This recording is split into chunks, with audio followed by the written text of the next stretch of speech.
Hi friends, welcome back. I'm Emily. And I'm Whitney. And you're listening to Cousins Talk Crime. You're listening to a true crime podcast. Today's episode may include sensitive or triggering topics.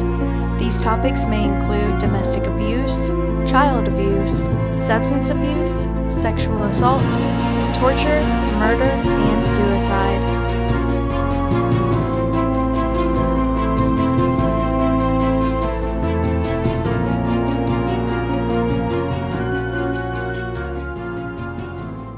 Bone to be wild. I'm born to be wild. So, Whitney, we're back. We are back. We had to take a little bit of a break. So, thank you to our listeners for coming back. Yeah, I'm sorry. My life has been busy. Very exciting stuff has been happening in the world of Whitney. So, we're excited for her. Yes, we moved into a new house, and I didn't realize what it took to move and get moved in. Underestimated it. How was it whenever you moved from?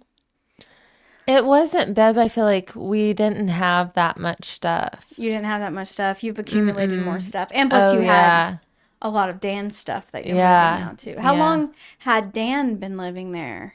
Oh, like how much? How many years? I want to say has he been a little like 2019. So he's been accumulating stuff for 5 years or so. Yeah. So, yeah. I mean, I know I wouldn't have fun packing up this house. Yeah, and like I know when we moved there, we didn't have, you know what I mean, very much stuff to move.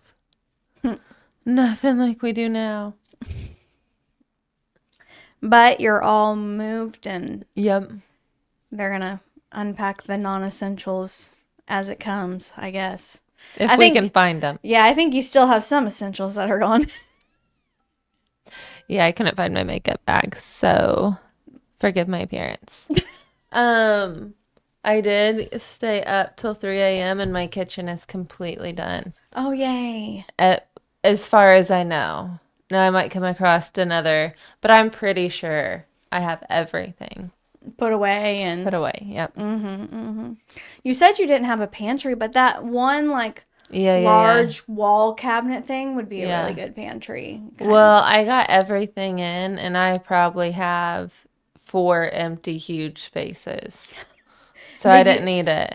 She does have a lot of shelving. Yeah. Or a lot of cabinets. Yeah. It's a really nice. I love it. Thank you. I'll be over at Whitney's house as much as I can be. I love her house. I'm obsessed with the carpet in your house. I don't know why. Good too. I want carpet. Yeah. Like there's carpet up here, but downstairs there's not carpet. And I feel like every house you look at nowadays is hardwood floors, which is fine. But for someone that's lived on hardwood floors exclusively for the past 5 years, it just doesn't feel homey to me. I like the carpet under my cozy, toes. Yeah. Yeah, and my feet get cold easy. Yeah. What have you been up to? Working and schooling. And how's school going? It's a going. Hopefully, podcast will be raring by the time I get my degree finished up, and I'll be all about that business management. We can just take off. We can. I saw an office space for sale in Linton today. I was like, it'd be super cool if our podcast blew up and we could set up in an actual studio. That'd be super fun. That would be. But that's a long ways away. Yeah. Long ways away, but that's okay. Other than that, not a whole lot. We've been going to football games and that's it. You guys go and watch the Colts, don't you? Did they play? They didn't play at home today then, did they? No. They played in Florida today. But yeah, we go to as many home games as we can. My parents have season tickets. They bought 4 tickets for me and my brother. But my brother's not going to as many games. We were splitting them half and half. But Matt's not wanting to go to as many games as that. So we're just going to go to any ones that he couldn't go to. So. Oh, well, that'll be fun. But anyway, so we're back. And it's I'm wanting to start off with a bang. A little bit of a bang anyway. I've been wanting to do this case for a long time. I just knew the person that they have for this, their trial is coming up. It's actually going to be, we're going to be releasing this on Tuesday, October 15th. And his trial technically started yesterday, the 14th. So not yesterday as of right now. Okay, that makes sense. But the listeners right now. Okay. So they're picking the jury Monday the 14th. And then as of right now, scheduled testimony is supposed to start this coming up Friday, the 18th of October. So super duper excited. If you are from Indiana, I'm sure you have heard of it. If you're not from Indiana, you may have heard of it. But I feel like everybody from Indiana should know this case backwards and forwards. I do know that this case got a lot of national attention, so it wouldn't surprise me if people from Florida know this case really well or whatever. So we're going to dive into the Delphi murders up in Delphi, Indiana. And I will be honest, it is a big case, probably one of the biggest ones in my lifetime. But I didn't follow it, really. I should have, because it was in my home state, but I didn't really follow it until recently. So I dove super deep, and so I'm going to take you all with me. Hopefully, if you know this case a lot, I'll be able to tell you something that you don't know. And with this trial getting ready to start here in just a few days, there's news coming out all the time. So there will be news that comes out between whenever we record this and whenever it airs. So if I'm missing anything, I apologize, but that's just the way it's going to be. There's going to be stuff that is, there's probably stuff that's been released since I Googled it 6 hours ago. Yeah. You know what I mean? So we're going to dive into that one. So like I said, I feel like most people listening have heard of the Delphi murders, but do you know the case in and out? Like I said, I hadn't.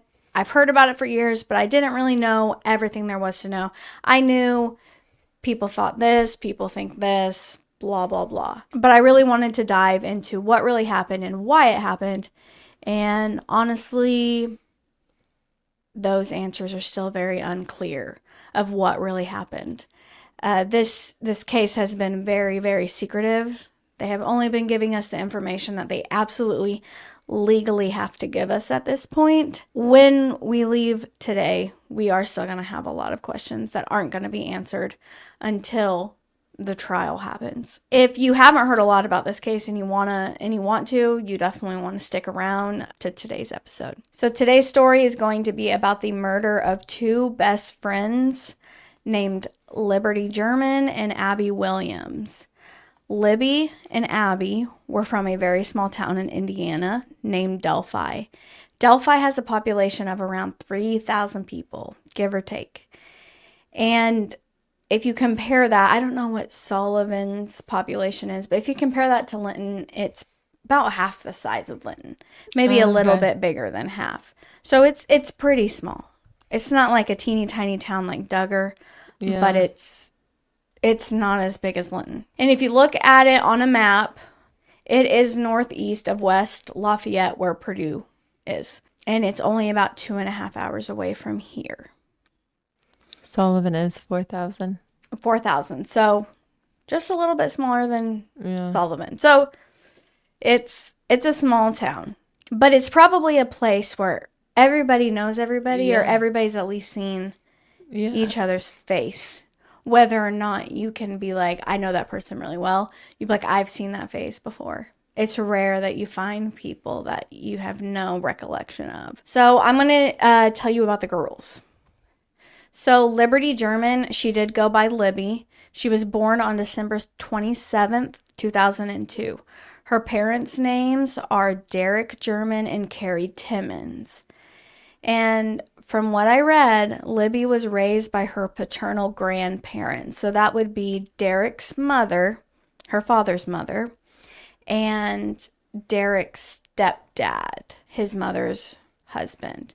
And that would be Becky and Mike Patty. At the time of the murders, Libby's mother was living out of state in Kentucky, and her father was living with them at his parents' house. And from what I read online, no one was able to confirm this for sure, but they think that both parents have had trouble with substance abuse and stuff like that, which is why Libby was living with her grandparents. Her parents weren't very reliable, from what I can gather. If that is incorrect, please correct me. Liberty did have some siblings. She had a sibling named Kelsey German, Glenna Myers, Alexis, and Hayden Timmons. So from what I can gather, Kelsey German was her only full-blooded sibling. The other three would have came from separate relations with her mom.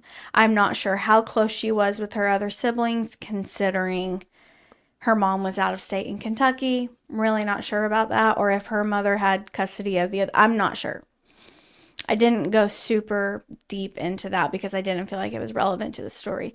However, Kelsey, her sister, was a couple years older than her, and she lived with them. She lived with the grandparents as well, and they were very close. I was looking at Libby's obituary on the internet, and according to her obituary, she loved playing sports. She played volleyball, softball, soccer, and swimming. She played in the band. She was very smart and in a class for high ability students, which I totally believe, because there's some things that Libby does that high IQ person does these type of things. And so I definitely believe that. At the time of her murder, she was preparing for an academic bowl. She also loved painting, doing crafts, going on vacations. Don't we all, girl? I love going on vacation. I wish life was always vacation. Me too. Now we'll move on to Abigail Williams. She liked to go by Abby. She was born on June 23rd, 2003. The only parent listed in her obituary was her mother, Anna Williams. I did not see a father listed, and I honestly had a hard time finding anything about her family at all. So I think her family's been very quiet. I think her mom has been cooperative, with news reporters and stuff like that. But for the most part, I think their family life has been very private. I also didn't see any siblings listed on her obituary, so I feel like it was kind of one of those relationships where it was Abby and her mom, and they were just like Gilmore Girls type stuff. You know what I mean? Yeah. They were just close, taking on the world together. According to Abby's obituary, she played the saxophone, was on the volleyball team. Her and her mother were very avid churchgoers. She was an avid reader. She enjoyed camping, swimming, outdoor activities, riding ATVs, and camping trips to Michigan. She enjoyed art, photography, and drawing. She had a cat that she loved very, very much named Bongo. And she and her good friend Libby were looking forward to spending their high school years together. So these girls were only in 8th grade at the time of their murders. Abby was 13 and Libby was 14 at the time. So I got to thinking, these girls are in 8th grade. What kind of things did they miss out on in life? They never got to go to high school. No. Never got to get their learner's permit. Never got to get their driver's license. Never got to go to prom, graduate high school, go to college, fall in love, have kids, get married. It's so sad when people aren't able to experience these things because why? For why? Because someone was selfish and thought that their need to kill somebody was greater than this person's life. I don't know. I have a hard time understanding what gets people to cross that line. Yeah.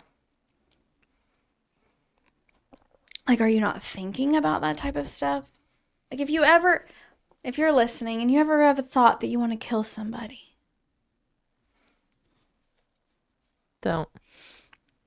Just think about all the people you're going to affect and all the things that person, like, is. Anyway, I'm going to stop that one right now. But so I'm going to talk to you guys about the timeline leading up to the girls' disappearance. Now, for the record, I got this timeline from a Reddit user. I was on Reddit a lot investigating this case. There is a Reddit user that has a multi-part timeline of every single day, every single hour, pretty much. I do not know how accurate it is. I want to believe that it is 100% accurate. However, it's from Reddit. So if there is anything mistaken here, just understand I'm doing my best to it's hard to get everything 100% accurate. So I just want you to know I'm getting most of my information here from a Reddit user. I am fact checking it for the most part with other sources, but some of this stuff I wasn't able to find in other places. But I do want to give credit to the Reddit user because their timeline is very, very thorough and very specific. So if you are really interested in this case and want to see just about everything that you can see, go on Reddit and search up Reddit user Justwonderinif. But if you want to look up this Reddit user, they've got great resources. On Sunday, February 2nd, 2017, this is the day before the girls go missing. So on that Sunday, the girls spent the day together with Abby's mom, Anna. They went to the park and practiced softball. Then they went to Libby's grandparents' house where she lived. They had pizza for dinner, watched movies with Libby's sister Kelsey. They listened to music and did an art project. Monday, the next day, was a snow makeup day that they didn't use. So you remember that in school where your school would, if you're not from an area that gets snow, so it's probably hard for you to understand this, but if you get snow sometimes throughout the year, your school will designate days as snow makeup days. So if you get snow and you have to take a snow day, you'll make that day up here instead of at the end of the year. And apparently they didn't get enough snow that previous winter, and they got to have this day off of school. I hope I explained that okay. Yeah, you did. Like they didn't use a snow day, so they got to have this day off as just like a fun little day. So since they didn't have school the next day, they decided to have a sleepover over at Libby's grandparents' house. And I just feel like that's something me and my friends would have done as kids. Time is precious, and you gotta hang out with your friends all the time that you can. Have them sleepovers. And this would be the full last day of the girls' lives. And my brain can't help but imagine things in weird, like, circumstances, like fateful circumstances. So I can't help but imagine that if that snow makeup day was scheduled for a totally different day, maybe the next Monday instead of that Monday, or if they had enough snow to have a snow day and had to go to school that day, the girls might still be alive. Yeah. But it's because they had this day off of school, they went out and did something. Typically, they'd be at school. And so I just can't help but think, like, if things would have been a little bit different, they'd probably still be alive. Granted, another person probably would be dead, but they'd probably still be alive. And what? At this point, they'd be, gosh, if you're born in 2002, how old are you now? 22? They'd be like 22, 21 years old. Yeah. They'd be able to legally drink alcohol, which they never got to do. Yeah. They missed out on that one. Okay. Anyway, so the next day, Monday, February 13th, 2017, there were several videos recorded of Libby and Abby in the middle of the night around 2:45 a.m. So I'm kind of thinking like Vine or TikTok. They were just up making silly videos on. Instead of sleeping, they were making videos, probably doing girly things, whatever. And I hope after all is said and done that we can see some of those videos that they made like the night before they died. Just, it's eerie to see that kind of stuff. Yeah. But I hope the parents of those girls are at least able to have those, because I think those are like really precious gifts to be able to have those videos of them right before it. And 9 a.m. that morning, Carrie Timmons, which is Libby's mother, sent her a Snapchat saying good morning, and Libby sent back a selfie of her in bed. 10 a.m. is when Grandpa Mike Patty remembers the girls getting up, and then Derek, Libby's father, made the girls pancakes for breakfast. And around noon, the girls asked Becky, Libby's grandma, if they could go out to the Monon High Bridge Trail and go on a walk. In this little town, they have this historic trail where there's covered bridges, there's other kinds of bridges, they're just different trails and different sights to see. People are out there all the time. Yeah. I don't think, people say it's secluded, so I'm trying to think maybe Green Sullivan State Forest, but I don't think it's as secluded as that. Yeah. I don't think it's as far out as that.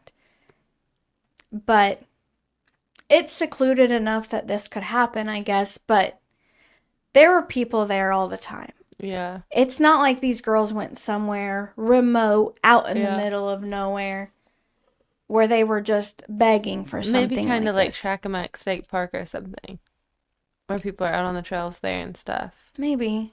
You know? Yeah.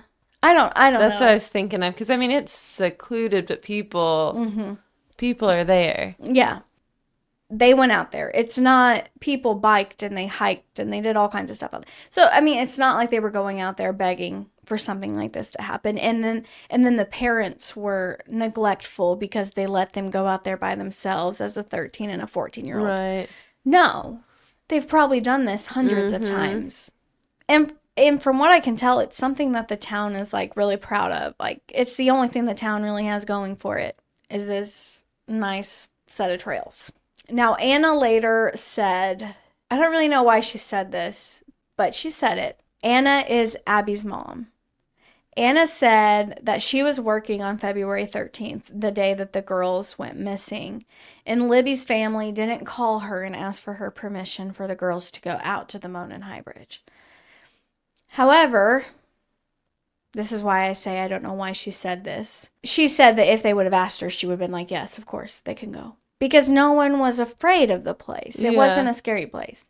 So she wanted to say, no one asked for my permission, but I would have said yes if they asked for my permission. That's the point. I know. That's why I'm like, why did you even say anything? Because to me, it felt like she was implying like, oh, they went against me and it's their fault. Yeah. But I don't think she thinks that way. But I'm just like, why did you even say it? Okay. Back. Now, Kelsey, her older sister, had her driver's license, and so Kelsey offered to drive the girls out to the trail and drop them off. She was going to go to her boyfriend's house, so she was like, I'll take you girls to the trail. You just have to find a ride back. And so Kelsey says that she dropped the girls off at the entrance to the Monon High Bridge Trail between 1:35 p.m. and 1:50 p.m. I have seen differencing information.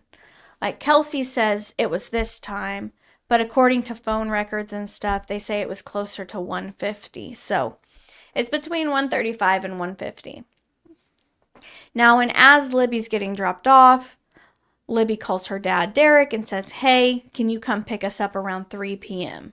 That gives them an hour and a half to walk around, enjoy being outside, you know. And this is mid-February, so it's kind of cold out. Yeah. But it's a particularly warm day for February, so all they have is a light jacket. It's not that bad, so they want to enjoy. This is probably the first time they've been able to be outside all winter. Yeah. She calls her dad, confirms around 3 p.m. He says, yes, I'll come pick you up. Meet me at this location. Alrighty. So Libby and Abby, they wave goodbye to Kelsey, and they make their way down the trail. Last time Kelsey sees them. At 2:07 p.m. that day, so they got dropped off between 1:35 and 1:50. Okay. So at 2:07, they are at the bridge. Okay. Libby posts a couple pictures on Snapchat, and I'm going to show you those pictures. And this is the last known correspondence from the girls with people. It's not the last thing we see out of the girls, but it's the last, like, network correspondence. Okay. I'm going to scooch on over here. So this right here is from Liberty German Snapchat, and it is a picture of Abby. This girl right here is Miss Abby, and she's on the bridge. So this is the Monon High Bridge. This is where they went, and this is the last place they are seen. So she takes this cute little picture of Abby, and then she also takes this picture, which is just a really pretty picture of the bridge. Mm-hmm. So she's got two cute little pictures. She's feeling, picture-y, which is awesome. Those are the last two correspondence we have from the girls. And so at this point, we're going to fast forward just a tad to 3:11 p.m. So these pictures were at 2:07. We're a little bit further than an hour later. So at 3:11 p.m., Libby's father, Derek, calls Libby's phone to let her know he is close to being there to pick them up because he was supposed to be there around 3 o'clock. He's running a little late. No answer. At this time is the same time that some witnesses witnessed seeing a man that we're going to call Bridge Guy. That's what we're going to call him, walking by on foot. Now, I will say I'm not going to go super big into all the witnesses that were there the day of the abduction. However, there were a lot of people. Like I said, this trail was not anything that was like not visited. People were there all the time. There's a lot of witnesses that were there at the trail, but it's a big trail. There's a lot of different trails. There's a lot of branches to the trails, but a lot of witnesses remember Bridge Guy walking around. At 3:13 p.m., Derek calls Libby again to let her know that he is there to pick them up. No answer. He sent her a text after this. Maybe she doesn't have signal and a text will go through, but a phone call is not going through. Now 3:15 p.m. goes by. And keep in mind, this is only 4 minutes has passed so far since the first time he called her. Derek decides to get out of his car and start walking the trail in hopes that he's just going to run into the girls. Like, oh, I'll get some exercise too. I'll go meet them on their way. Now, around 3:20 p.m., Derek runs into a man known as, we're going to call him Flannel Shirt Guy, and asks if he has seen the girl. Now, Flannel Shirt Guy says no. And so Derek keeps walking the trails. At 3:24, Derek tries Libby's phone again. Still no answer. 3:32, which is only about 20 minutes now. Derek tries Libby again. No answer. And now apparently Libby always shared her location. She always did like that Find My iPhone thing. She always shared her location with her family, but something had went wrong with her iPhone like a couple weeks before this, and she had to completely factory reset her phone, and she didn't realize she needed to start sharing her location again. Man. So she wasn't sharing her location with her family at the time. That's not good. Yeah, 3:33 p.m., Derek gets back to his vehicle and calls his mother, Becky, to see if the girls made it home and just got a different ride. She says no. 3:34, Derek calls his sister, Tara, to see if she heard from the girls. She didn't answer, and so he left her a message. And then 3:35, Derek starts walking the trail again. And at this time, like I had said, there are several people walking the trails, several people that are witnessing Bridge Guy. All of those witnesses have been interviewed, but like I said, I'm not going to go super deep into that stuff because a lot of it's conspiracies, a lot of it's this, a lot of it's that.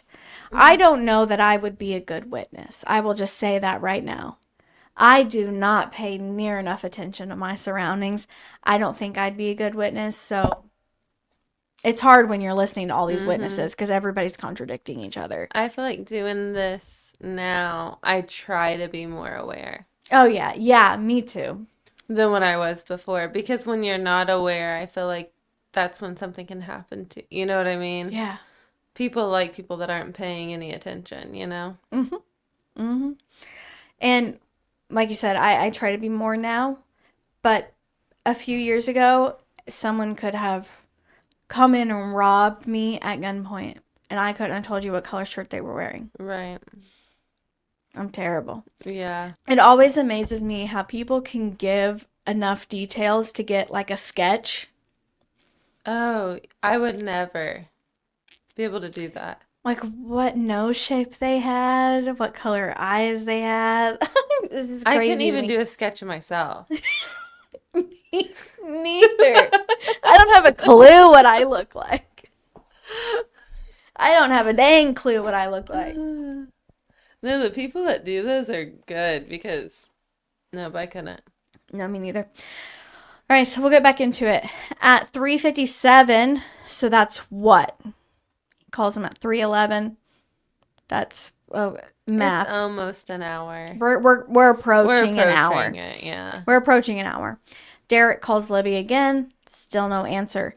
As far as I can tell, her phone's ringing.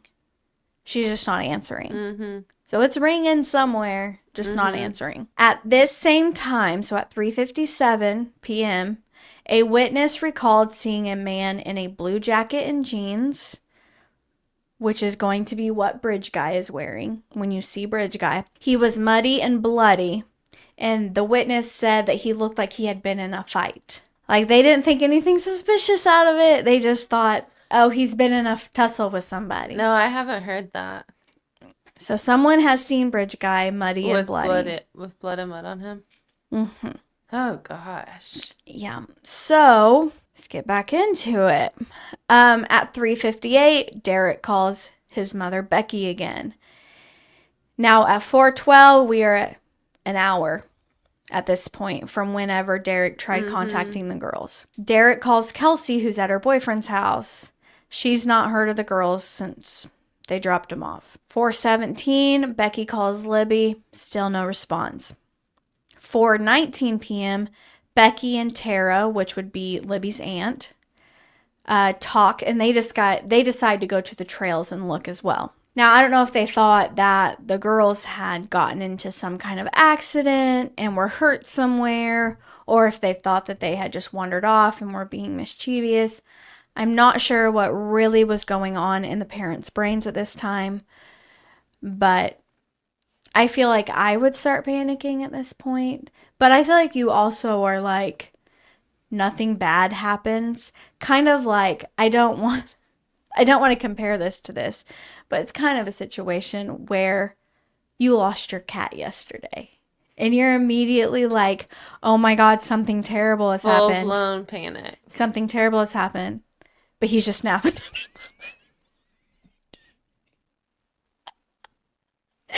So that's kind of like opposite. In my defense, the one cat was on the ride of his life. Ride of his life. Thank God he is okay. 75 miles down 41. Stayed underneath my fender the whole time I was in Best Buy and Menards. And then rode zooming home. 75, 80, holding on to my fender well. I guess he was sitting on a piece this big. Oh my God. When I pulled up, he was like moaning like a mangled. Like, I thought he was terribly hurt from the sounds he was making. I mean, as soon as I parked, I heard it because he had just got off that ride, that we'd been on. But I didn't know that. Oh, you didn't know that. And he comes... I'm surprised he didn't make noises when you were at like the Best Buy and stuff. He comes crawling out of there like he's having a heart attack. Oh, poor baby. And he was, honestly, it took him about 30 minutes and he was good. But then I had to zoom back off because I thought... You thought Luigi was up there too? Oh. Well, I'm glad it ended up being a happy ending. But so this was... Sorry, you want to say anything else? Okay. I was just thinking about Mario. Yeah. Hanging on for dear life down 41. Poor guy. Like, what was going through his head? Why didn't he get out when we stopped? I don't know. I'm glad he didn't, though. He's like, he knew the smell. Like, he knew this wasn't home. He stayed up in there. I'm staying. So anyway, she has cats named Mario and Luigi, by the way. And Luigi was lost yesterday. It was an ordeal. It was. Anyway. So this is kind of opposite, I feel like, where they're like, let's not think the worst. They're probably somewhere being mischievous because bad things don't happen here. Right. This is a small town where everybody knows everybody. Right. And that kind of stuff only happens in books. Yeah. Okay, and, like, I know that's what would be going on in my head. Like, nothing bad can happen. Yeah. So, I don't know what they're thinking at this point. At 4:20 p.m., Becky calls Mike, her husband, which is step-grandpa, whatever, at his work, and she tells him that the girls are missing. And so he's at work 30 minutes away in Lafayette, but he leaves work immediately and went straight to the trails. He didn't go home, nothing. He didn't collect $200 and pass go. He went straight to the trails. Becky called AT&T to try and get phone pings to see where the girls were. I don't think that was successful. Kelsey and her boyfriend came over and joined the search. And around 4:30 p.m., Becky tries to reach Anna, which is Abby's mom. And she's unsuccessful because she's at work, but she did get a call back. 5 p.m., Mike showed up. The grandpa. He calls Libby, and at this point at 5 p.m., Libby's phone is going straight to voicemail. There's no ringing, going straight to voicemail. At 5:20 p.m., Mike reported the girls missing with the police department. So what? That's over 2 hours that they're not getting any information, like any correspondence from the girls. They're at the police department. So the police department does immediately come in and they start. So the Carroll County Sheriff's Department, the Delphi Police Department, the Delphi Fire Department, and the Department of Natural Resources all came in to search that evening right away. Now, after a nearly 7-hour search with no luck, the sheriff called off the search. Now, the sheriff said in a public statement that they had no reason to believe that the girls were in imminent danger and crews could resume searching in the mornings. And so that really kind of upset me because it's February. Mm-hmm. If the girls are out in the cold, it's cold. It's going to get cold. Whether the day was warm, the night's going to be cold. Yeah, and they're young. Like, where are they at? They're somewhere. The police thought that the girls were just being mischievous and with a friend. Were they known to be mischievous kids? I don't know. Don't know that about them. Maybe they were. But still, they're children. Mm-hmm. And I do know that a lot of people were upset that they didn't, issue an Amber Alert because they're kids. Mm-hmm. Why didn't they issue an Amber Alert? I don't think they issued an Amber Alert because they thought the girls were just with their friends. However, if that's your reasoning for not issuing an Amber Alert, right? But you're wasting resources searching for them out in the woods. Don't you think that if they were at a friend's house and you put out an Amber Alert for the girls, the parents would be like, these girls are missing. You need to go home. Right. So I think that's a poor excuse. Mm-hmm. I think that's kind of, a poor excuse. But like I said, people put on their blinders and don't think bad things can happen to them. They're like, it's a random Monday in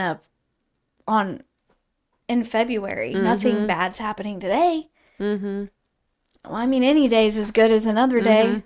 It doesn't have to happen on Halloween or Friday the 13th. Right. However, from what I heard, I don't think the family stopped searching when the police did. Yeah. According to the sister, they were out all night searching. Mm-hmm. But the police stopped around 12 a.m. And 9 a.m. the next day, on February 14th, Valentine's Day, the search did resume. They brought in canines and divers. There was water and all kinds of stuff. Now, around 12 p.m., I think, from what I read, they said it was at 12:15. A volunteer stumbled upon the bodies of Libby and Abby. And I pulled this straight from an article. I can't remember exactly what article, so I'm sorry. But based on info from Kelsey was searching on a path immediately below the bridge. Another search party near the river found a shoe. They yelled up to Kelsey, asking about the type of shoe they found, whether it belonged to one of the girls. Like, she knew what shoes they were wearing because she dropped them off. That's something I don't know if I would ever, like, I don't know if I would have paid attention to that. It was shoe type, not color, as some reports indicate. Kelsey yelled back that the type of shoe they were describing was Libby's shoe. And at that point, one member of the party where the shoe had been found saw 2 deer in the woods. And so they used their phone to zoom in on the deer. And when his view shifted a little bit on his zoom, he saw the bodies. I didn't know that part either. Yeah, he found the bodies using zoom on his phone. From what I read, that is what happened. And apparently they found some of the girls' clothing in the river. That was right. So, like, I feel like I have a map of it that I will show, but it's remote, right? So there's woods, and there's like a little river that runs through. It's a very, very shallow river that you can walk through and only get like your ankles wet. It was very shallow. And so the bridge is on this side, right? Mm-hmm. They're found right over here on the edge of the water, pretty much. Okay. And so they would have had to walk through the water over to where they were. And people say they found some of the girls' clothing in the river. And like I said previously, we don't know anything that they don't want us to know at this time. So we don't know if the girls had any kind of sexual assault. We don't know how the girls died, any of that. So the clothes being found in the river, I don't know what that means. I don't know if that means that they were sexually. I don't know. And I don't think it matters. But I'm just saying some of their clothing was found. So they were found, less than 24 hours after they went missing. So it wasn't a long time that their bodies were out there. And so the day they were found was Wednesday. The day they were found was Tuesday. So the next day, Wednesday, February 15th, at 2:45 p.m., the bodies were positively identified as Abby and Libby.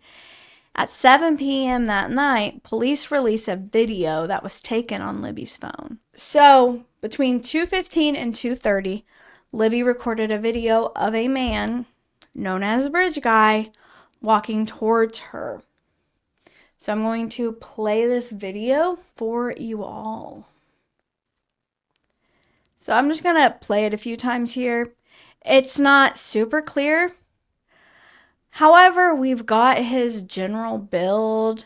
We have pants that he's wearing. Some people can't decide if he looks like he's wearing a hoodie or if he looks like he's wearing like a fedora type hat or if he's not wearing a hat at all. But the facial is so blurred. It is. And when you look at it, it's hard to tell if he has facial hair or not. Mm-hmm. I see why the public had a hard time identifying him. It's hard. The public had a very hard time identifying this man. They didn't, I don't think. Yeah, I don't think they ever did. Yikers. But that's what we have. I mean, for a 14-year-old girl to be smart enough to take a video of a guy, I mean, I think he was kind of far away from her and it was zoomed in. Mm-hmm. So I think that's kind of why the video's bad. And iPhones have evolved a lot since 2017. Yeah. So I don't think we'd have this problem in today's world. However, to me, it just looks like a hat. To me, it looks like a hat, too. I don't think it's I think it's just like a hat. Oh, it's like a baseball cap? There's a sketch. Or maybe one with like a hat that's like curved right here. I don't know. It's like I don't know. Like a fedora? Or you think not maybe. A fedora? Maybe, yeah. Maybe a fedora. I don't think fedora is the right word. I can't remember what this freaking hat that I'm thinking of is called, but I think we're thinking of the same type of hat. Yeah. Anyway, so this is the video that the public has to go off of to try to identify Bridge Guy. Now we're going to get into the investigation and what a whole lot of nothing it truly was. Yeah. There's not much investigating going on here, I don't think. It eventually does, but anyway. It's also important to note that this murder investigation was very secretive, like I said. they do not release more than they legally have to. They want to make sure that they don't give out information that only the killer would know to try and incriminate the killer. So I think the girls died in a very specific way that they don't want the public to know because they don't want someone false confessing or whatever. So on February 16th, just a few days later, a search warrant was issued at a home near the crime scene. Evidence was collected, photos were taken, but no arrests were made. I don't even know who owned this house. I don't even think that they released who it was. Or if they did, it wasn't anything. February 17th, hundreds of tips came in about Bridge Guy. Hundreds. February 18th, the community rallied around the families of the girls by hosting fundraisers at local businesses. Thousands of people showed up to the memorial that they held for the girls at Delphi High School. February 19th, Bridge Guy was officially named a suspect in the murders. I think at first they just wanted to talk to him because they know that Bridge Guy saw them because he's in video. But Bridge Guy knew that he was the one that committed the crime, so he didn't want to come forward with who he was. And February 22nd, a press conference is held to release audio that came from Libby's phone as they were being abducted or coerced to their murder. So we're going to play that one next. There is not much audio here. I'm wondering if they have more audio than they released, but this is all that they released, which isn't much. It's a voice. Guys. Downhill. Guys. Downhill. Guys. Downhill. It sounds like he's saying, guys, get down the hill. Yeah. Guys down the hill. I'm going to play that one more time for us to take a listen. Guys. Downhill. Guys. Downhill. Guys. Downhill. And I think it's amazing because this man is telling them to get down the hill, but they sound calm. You can't hear the girls objecting to it or anything. So I think they were trying to do all the right things. She was trying to get video of the guy. She was getting his voice on tape, trying to be cooperative, trying to do this and trying to do that to make it out alive. And she didn't. And I did hear somewhere, this is just rumor, but I did hear somewhere that only one of the two girls was targeted. Like only one of them was killed because the other one was killed. But only one of the girls was targeted. And the other one stayed with her friend, didn't leave her friend behind. Do you think this guy knew they were going to be there? I don't think he did. I think this guy, in my personal opinion, I think this guy walks this trail a lot and waits for the perfect opportunity, and he found it with those girls that day. But you think he only wanted to kill one of them? Yes. That's what the rumor is. Why do people think that? Because of a way they died. Like a way they were found. And we'll get into that whole cult thing, but people think that only one of the girls was targeted and the other one didn't leave her friend, so she was killed. In that if one of them could have gotten away. But that is just speculation and rumor. But she was a good friend and didn't leave her friend. She didn't flee. Kind of like, I don't want to say that, but like if I was experiencing this, I wouldn't leave my friend to be like, hey, bye, friend. Go ahead and die, every man for themselves. But it's just in your... Yeah. It's in your but blood if the to other person would have got away, we'd survive. probably know who it was that did it. It's just in your... It's in your nature to survive and run. But she didn't. But that may not have been it. Right, that may not be the case. It may not be the case. So anyway, I'll go past that. This really just irks me. It irks me because Libby got video of her killer. She got audio of her killer. And we're in a small town where everybody knows everybody. Mm-hmm. So surely it's an outside person, right? You'd think. It's someone that's not from the town. Right. It's someone that just blew in with the wind and was out just as quick. But anyway, so on February 23rd, the FBI took over the tip line. This is 10 days after. They also announced the utilization of approximately 6,000 electronic billboards in 46 states. To me, I just always wonder how media and police decide, like, what cases to blow up. Mm-hmm. Because people die and are abducted every single day. Right. Why this one? Why did you utilize 6,000 electronic billboards over 46 states? Unless their bodies were found in a gruesome way that they knew it had to be a serial killer or someone on the run. Mm-hmm. I don't know. It's just weird. I don't know what makes them decide what's... So that's also another thing that made me think that the cult thing might actually be legit. Because why did they... I don't know. But on February 27th, after fundraising and stuff like that, a $103,000 reward was posted for anyone that could give information that leads to the arrest of their killer. On March 1st, Pat McAfee and Jim Irsay donated $97,000 to the reward fund to make it an even $200,000. If you're unfamiliar with those two people, do you recognize those names? Pat McAfee or Jim Irsay? They are two famous names here in Indiana. Jim Irsay is the owner of the Indianapolis Colts. Okay. And Pat McAfee used to be their punter. But he's kind of gotten really popular on ESPN right now. He's got a podcast that he does, and it's on ESPN. So anyway, they donated money to it. On March 2nd, there are these guys from Indianapolis called the Singing Contractors. I think they're really big on YouTube.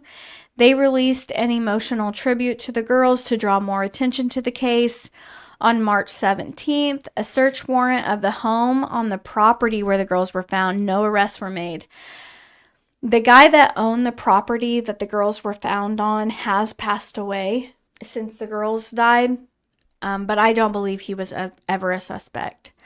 5 months passed from the murders, and on July 17th, a sketch of Bridge Guy was released by the police. So I'm going to show you his sketch, this fella right here. So that type of hat, whatever that hat is, I am having a blank on that type of hat. I think this looks like a good sketch. That's what I was going to say. This is how I'm picturing the guy in that. Yeah. In that. Mm-hmm. That's how I'm picturing him. His sketch comes out. Nothing, and more nothing. 2 years pass with no significant developments in the case. And on April 22nd, 2019, police release an updated sketch. I don't really know what happened in the case to make them release an updated sketch of their perpetrator, but they did, and he looks like a completely different person. So let's look at the old sketch first. So this is the original sketch we have. We just looked at it a couple minutes ago. All right, let's look at the new sketch. Boop. Completely different. This guy looks like a 22-year-old kid. Mm-hmm. That doesn't look like the face that belongs on that body we've seen. On Bridge Guy, yeah. No. This guy? So how did they come up with I don't know how they came up with this sketch. I really don't know. I don't know. I don't know where this came from, but I think this completely derailed the case because I don't know if it's because the first one wasn't hitting anybody's memory, so they just completely came up with something else. I'm not sure. If you're listening to this on Spotify, you gotta look at the difference between the two because it's wild. Yeah. You need to come over to YouTube or just get on Google because, I mean, it's weird. It is. I'm just like having fun going between the two right now. The first one is so good. That one sucks. Anyway, they put out the new sketch. Guess what? Nothing rings a bell. So 2.5 more years go past. We are now 4.5 years after the girls died. And Libby has a video and audio recording of the man that killed them.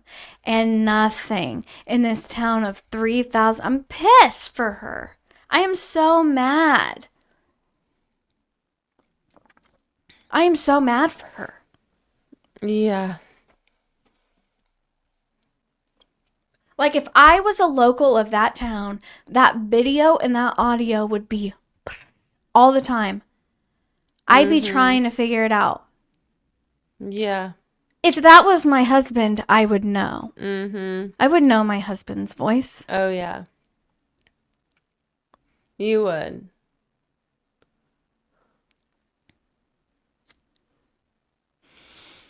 So, at this point in time, the Reddit user that I said I was getting a lot of my information from, they have given up because it's 4.5 years. Why else should they be keeping up with the case? Because the police ain't doing shit. The locals aren't doing I'm sorry, locals. But I'm mad at you. Right. I'm mad at you. So December 6, 2021, law enforcement reveal the discovery of a fake online profile named Anthony_Shots that had been communicating with Libby before her death. I thought, this is it. Someone has been catfishing her. You know, your typical catfish. It's an old creepy guy. He talks to them and they're going to go meet him out at this place. And this is going to happen.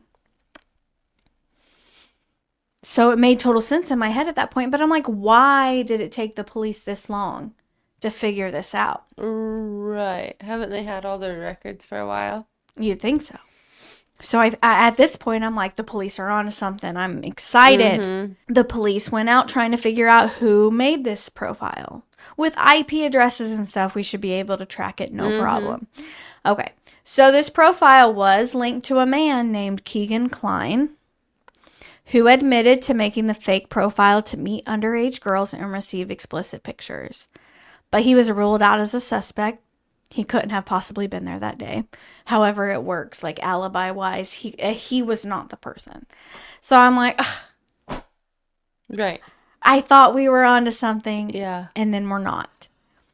So Keegan Klein was not the person that murdered the girls. However, he was charged for having inappropriate pictures of minors and that kind of stuff. And he was given a 40-year sentence for that. So he's in prison. Dang. For a long time. But we're back to square one. October 26, 2002. I may have said that right the first time, but. So that's 5.5 years after the girls were killed. On a random Wednesday, out of the blue, the police arrest a local man from Delphi for the murders. Huh? The town was shocked. Huh? How's this guy been under our nose the whole time? We have his video. We have his voice. How did we not come up with this sooner? Right. I am pissed. Because, you want to know the real kicker of it? He was a pharmacy tech at the local CVS where everyone got their medicine. So everyone talked to him. Everyone talked to him. Everyone heard his voice. Yeah. Now, do you think his voice sounds like that voice? I will tell you, and this is probably a bad thing of me. Maybe I should listen to a video real quick to let you know the answer to that question. I have not even listened. Is there videos you can listen to? Pause. Cable snapped. There's the wheelchair coming up. Guys. Cable snapped. There's the wheelchair coming up. Guys. Cable snap. There's the word shark coming up. Guys. Cable snap. There's the word shark coming up. Guys. Cable snap. There's the word shark coming up. Guys. Do you think it's the same voice? I think it's the same voice. I think that first clip we heard of his voice sounded the most like it. It's got like the same type of raspiness. I'm going to play it again. That first one. Here it is. Cable snap. There's the word shark coming up. Guys. Cable snap. There's the word shark coming up. Guys. Cable snap. There's the word shark coming up. I think it's the same raspiness. People, the comments said, refused to believe his wife didn't recognize her husband. I think they sound similar. It gives me goosebumps. What? I think they sound too similar. Lonely wheelchair. Isn't that interesting?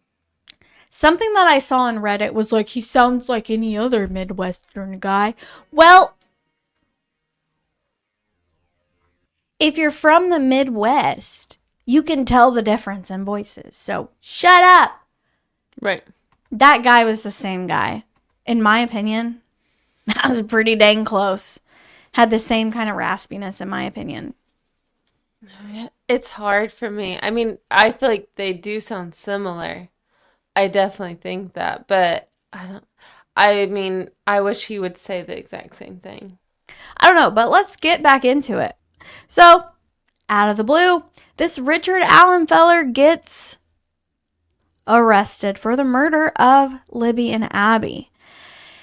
Now, like I said, he was a local pharmacy tech at CVS. He has lived in Indiana his entire adult life. Jeez. He moved to Delphi in 2006, so I think it is safe to say that he was very much an established citizen of Delphi, Indiana. Yeah. So, I still don't get it. He's never received a complaint against him at work. His work was shocked to hear about this. Shocked. Because we've never had a problem with him. He's the best outstanding citizen we know. Right. But yeah, he got it out of his system and he's done. Mm-hmm. And from what I could tell, he got his pharmacy tech certification like the same year that the girls were killed. So he may have gotten it after he killed the girls. If he's the person that killed the girls. Right. They still gotta prove that. Yeah. He has no criminal record other than traffic violations like seatbelts and speeding. That is it. He's never had anything against him. The home he shared with his wife was only a 5-minute drive from where the girls were found. Oh my gosh. And him and his wife, Kathy, have an adult daughter, but I did not see what her name was. And yeah, local residents were shocked. Libby's grandparents even recall him helping them process photos at CVS. And they didn't recognize the voice either. Everyone was in denial, I think. At the time of the murders, Richard Allen would have been 44, but I believe he's 50 when he's going on trial. It's been 7 years. He may not have had his birthday yet. I didn't see exactly when his birthday was. And like I said previously, they have been very, very, very, very, very secretive about this case and have not said anything that they absolutely do not have to say. When they arrested Richard Allen, they just wanted to be like, he's our guy. We don't want to tell anybody anything else. But the defense was like, we need you to publish a probable cause affidavit. We need to know what you have that can get you to arrest him. Well, I'm hoping they had a lot more than they have in this probable cause affidavit, but this is probably all they needed to disclose to get him arrested. I'm hoping they have a lot more than this, but to this day, is the only thing we know of that they have on him. But I'll get to what's actually in the probable cause affidavit in a minute. On October 28th, 2022, and I always wonder too, like, since they're so secretive, how long were they looking at Richard Allen before they arrested him? Right. How long? Anyway, so on October 28th, 2022, he was formally charged with 2 counts of felony murder. On November 22nd, 2002, all evidence and documents were being held from the public. And defense wanted the probable cause affidavit, like I had mentioned. And on November 29th, the judge ordered that the probable cause affidavit be published for the public. And so, apparently, Richard had been on their radar, at least been connected to the case since the very beginning. Since 2017. Right after it happened. He had always been on their radar. Yeah. In 2017 interview with police, Richard confesses to being on the trail the days the girls were murdered. So he puts himself at the trail that day and at that time. But he did deny any involvement and claimed he had never even seen the girls. So they pretty much were like, okay, go on about your day. If you don't have any good information on Bridge Guy, you can go on about your day.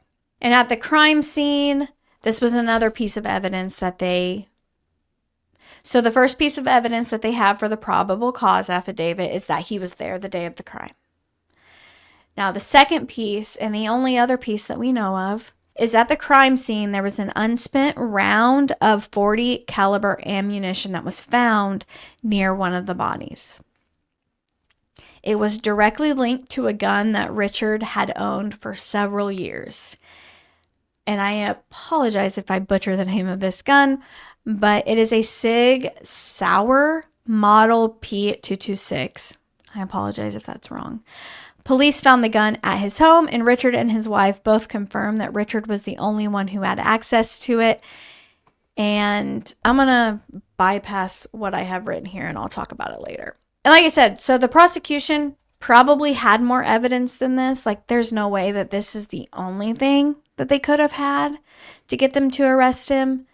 But this is the only thing that they publicly had to share in their probable cause affidavit. Apparently, those 2 pieces of evidence were enough to arrest him for it. In a 2022 interview, Richard had no explanation as to how his unspent bullet was found near the bodies. And on December 2nd, 2022, a court granted the prosecutor's motion for a gag order, which it sounds weird, but essentially it prohibits anyone from talking about the case publicly. If you have insider information on the case, you are not allowed to talk about it publicly, or you can be prosecuted yourself. Got to be quiet about it. The trial was originally scheduled for March of 2023. I'm not sure exactly why it was delayed, but you know the court, like, everything gets delayed always. Now, in his time since he was arrested in 2022 and today, I'm not sure exactly when it happened, but over that span of time, apparently Richard has confessed to killing Libby and Abby over 60 times to different people. And the nail in the coffin is whenever he confessed to his wife on a recorded jail phone. He confessed to his wife while he was being recorded. No. Is he still pleading not guilty? Mm-hmm.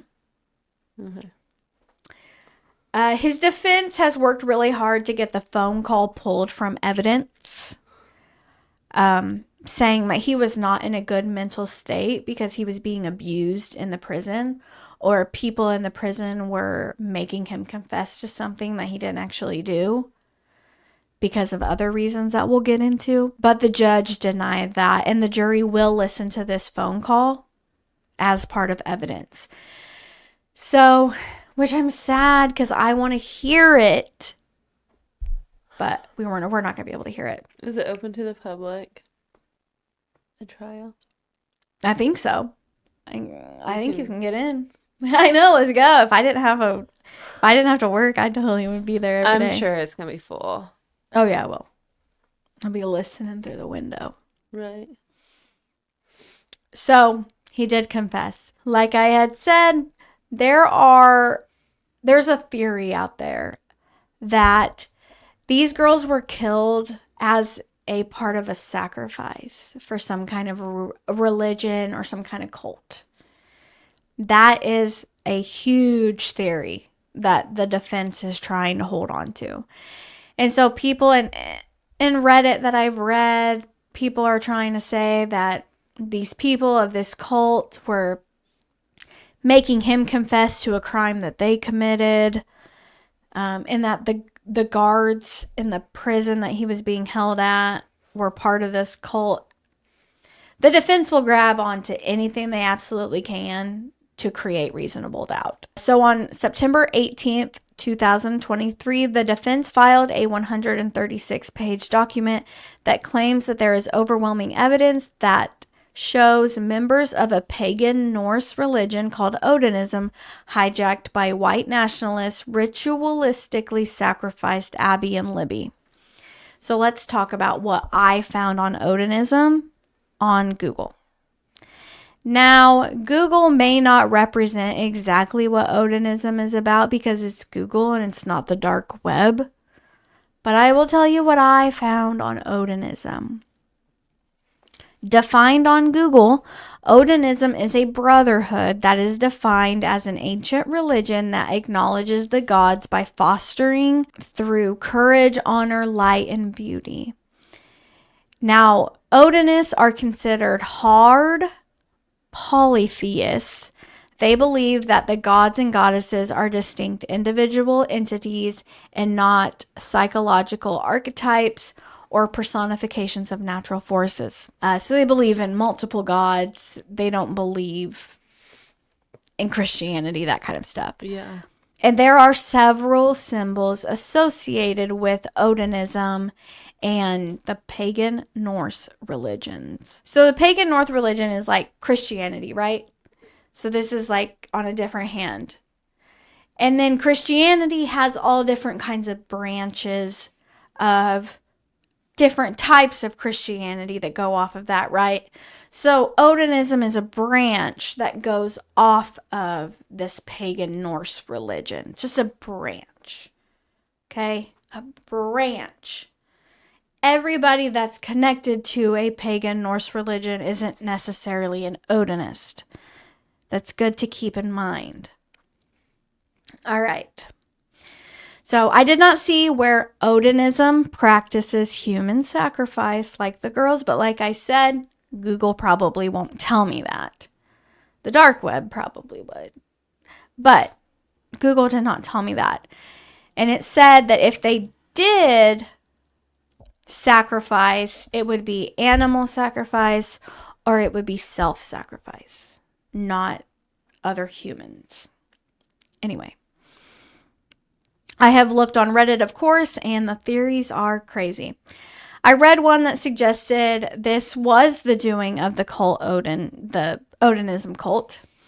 But that doesn't mean Richard Allen wasn't involved. So I feel like the defense is like, well, it's a cult thing, so it couldn't have been Richard. What makes you think it couldn't have been Richard? He could have also done this cult stuff. But they think it's possible that there were multiple people involved, but Richard Allen was the fall guy that was going to sacrifice himself and take the blame. And that's why he confesses. I don't know. I can see if they say that there is strong evidence that this is an Odinist thing. I can see Richard Allen being the type to try and frame the Odinist people for this. And not actually be Odinist. If you get what I'm saying. Like, try to make it look like a group of people that it actually wasn't. To, keep the trail off himself. I don't know. But I think that if there was a big group of people would have witnessed more people than just Bridge Guy that day. Only people are witnessing Bridge Guy. There was Flannel Shirt Guy. But I never saw anything about Flannel Shirt Guy. Like, he's not a suspect at all. But people would have seen more than just Bridge Guy. There would have been this guy, that guy, every guy. They didn't all just vanish off the face of the earth. And the defense claims that the position of Abby's body resembles that of a painting depicting Odin hanging from the world tree. So I'm going to show you that picture. It's a little disturbing. So I don't know. Like I said, we don't know exactly how the girls were killed or how they were found. So if you don't want to go look up the picture, that's okay. Just let your imagination run wild, I guess. But we're going to take a look-see at it. It's kind of hard to see, but this is a famous picture. Odin is a god or something like that of this religion. And this is a picture. But it looks like it's titled, he's hanging from the world tree. So I'm assuming he's hanging here by his hands, not like a noose that you would think of. And it looks like he's got a spear in his chest. People are saying this is how Abby was posed. So I don't know if she was hanging from a tree like this with a spear in her chest, or maybe she was. I have not seen where she was hanging. But she may have been positioned on the ground, laying in this pose, maybe with a spear in her chest. I don't know. But the defense says that she looked just like this. So now if she didn't look just like this, then the defense... Are they already saying that? The defense has said that this is how she was posed. And which one was this? Abby? Abby's So body do they think resembles... she was the target? Yes. People think Abby was the target. And the defense is saying this is how she was posed. The defense claims that the position of Abby's body resembles that of a painting depicting Odin hanging from the world tree. And so when I Googled Odin hanging from the world tree, this is what I got. If this isn't what they meant, then they should have clarified themselves, because this is what people are, I don't like defense because of reasons like this. And like I said, since we don't know the cause of death or how the girls were found, who knows? And the defense also claims that sticks and marks at the crime scene resemble ruins that can be associated with Odinism. And a symbol similar to the letter F was painted on trees with blood. And the prosecution says that these are unfound accusations with absolutely no proof. So I don't know what to believe with all this stuff that the defense came out with, because the prosecution's saying none of this is true. So is the defense just making all this shit up? You wouldn't think so. They have to show their evidence of, I would assume. Right? Well, we'll get back in that in just a minute. We'll get back to it. I'll answer that one in just a minute. Like I said, the defense also claims that some guards at the jail were being held, where Richard was being held, were wearing patches on their uniform that specified that he was in the Odinist branch of this religion.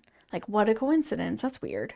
He was wearing patches that indicated the pagan religion, but like I said, Odinists are a very specific branch. Just because you're in the religion doesn't mean you're associated with Odinists. Mm-hmm. So he was in the religion. And I'm pretty sure this was a guard at the Wabash Correctional Facility. Mm-hmm. And the prosecution claims that they were not tied to Odinism. They were just tied to the religion, not to that specific group in the religion. We got to keep that in mind. Now, on October 5th, 2023, crime scene photos were leaked and sent to podcasters and circulated the internet. We don't know how the girls died. We don't know the scene of the crime, but someone leaked pictures of the scene of the crime. So there are people that know. So that's why I don't know how some of these rumors I think are true, because of people that have actually seen the photos. How does something like that get leaked? A former employee of one of the defense attorneys' law firm admitted to taking the photos from the office without permission.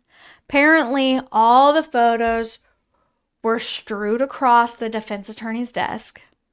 The defense attorney, this is Richard Allen's defense attorney.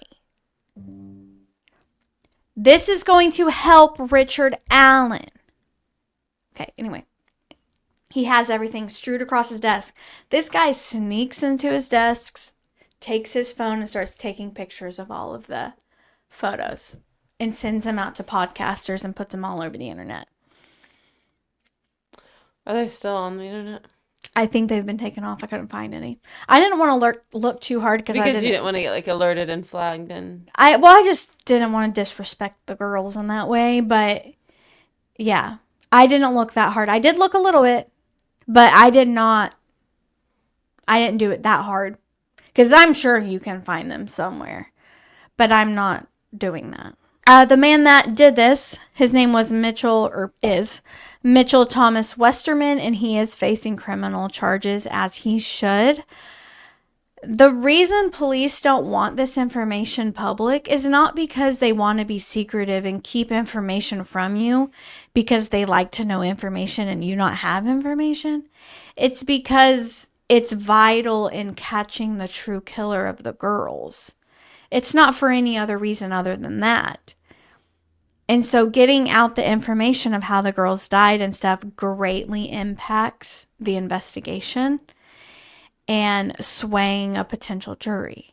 And I hope this guy realizes that doing shit like this directly impacts, these two girls getting the justice that they deserve and finding their killer. Them putting out that information could get someone else to know what happened and then to falsely admit to doing it, and then Richard Allen gets off scot-free. The person that actually did it or whatever. Mm-hmm. Now there was another man that was involved in this. I did not go into a big detail about what his name was, but there was another man that was involved in the evidence getting leaked. And he was questioned by the police. And after he was questioned by the police, he did take his own life. Oh. He apparently realized how bad it was of what he did. Oh, God. And he did. He took his own life. Don't do it. Why are you that selfish and disrespectful to a 13 and 14-year-old? Makes me so mad. On October 19th, 2023, Richard Allen's defense team was forced to withdraw. They weren't allowed to represent him anymore because of the gross negligence of letting the person that they're defending get a leg up in the, to me, that's a leg up in the case by letting their stuff get leaked. He left all that shit out. That's negligence because why are you leaving stuff out and leaving the room? Mm-hmm. Shouldn't be doing that. Mm-mm. No. You shouldn't be able to be the defense attorney of this man. Mm-mm. I don't believe that. I was pissed. October 30th, 2023, Richard Allen asked the Supreme Court to review the judge's decision and asked for his attorneys to be reinstated. On January 18th, 2024, Richard Allen stood before the Supreme Court for 3 things. The 3 things he stood in front of the Supreme Court for were to reinstate his attorneys, which the Supreme Court granted, which I'm very upset about. I don't think they should be able to represent him in this case because of what happened with the evidence. Little upset about that. Did Richard Allen still want them to? Mm-hmm. He fought for it. So do you think they leaked it on purpose? Do you think they had a plan, maybe? I don't want to say that, but you walking away from a table full of evidence of a very secretive case with a gag order. you might as well have wanted it. Right.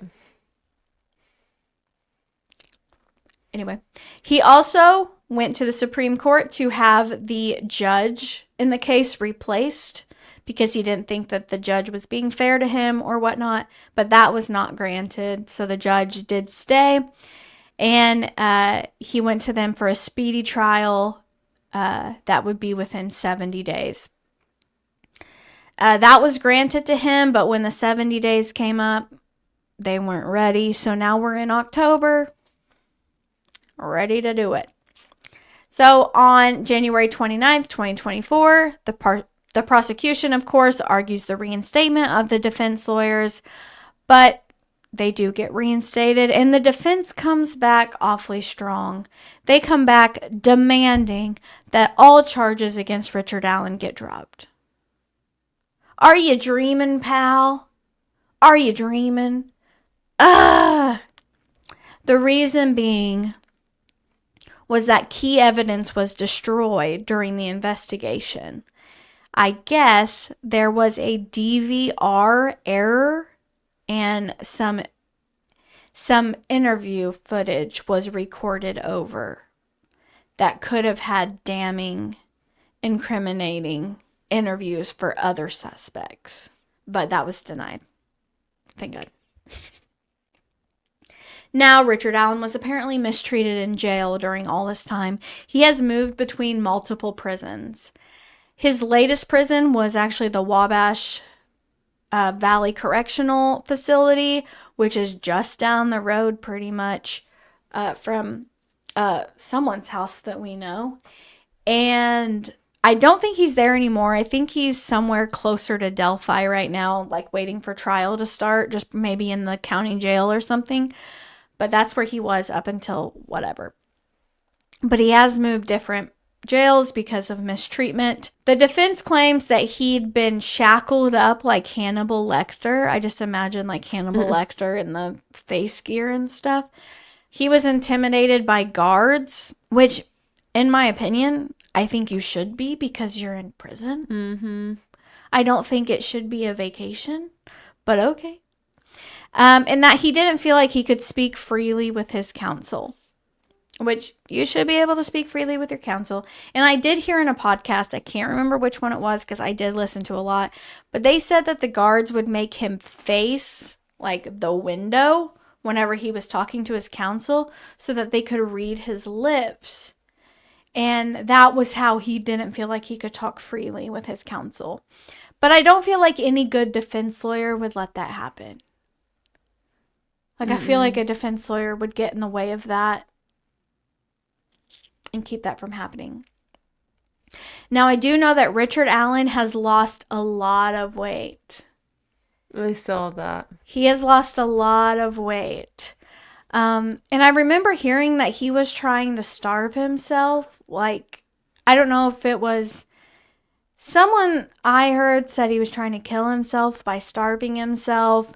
Some people just said he was on a hunger strike. Maybe he thought people were poisoning his food. I don't know, but he has lost a lot of weight since. And it might be a strategy in front of the jury to be like, well, I'm skinny. That couldn't be me in the pictures.